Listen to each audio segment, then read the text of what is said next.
ప్రియులారా,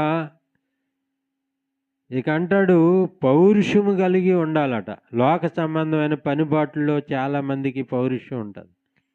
ప్రార్థించడానికి పౌరుషం ఉండదు, దేవుని మందిరానికి రావడానికి పౌరుషం ఉండదు, మెలుకు కలిగి ఉండడానికి పౌరుషం ఉండదు, ఒక రాత్రి దేవుని సన్నిధిలో గడపడానికి పౌరుషం ఉండదు కొంతమందికి. ప్రియులారా, బలవంతులయ్యుండి, ఏ బలం అది? శరీర సంబంధమైన బలం కాదు కానీ ప్రియులారా, శరీర సంబంధమైన బలం కూడా అవసరమే, కానీ నీకు ఆత్మ సంబంధమైన బలం కావాలి.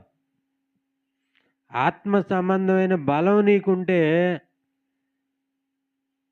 ఆల్ నైట్ గడపడానికి ఇష్టపడతావు.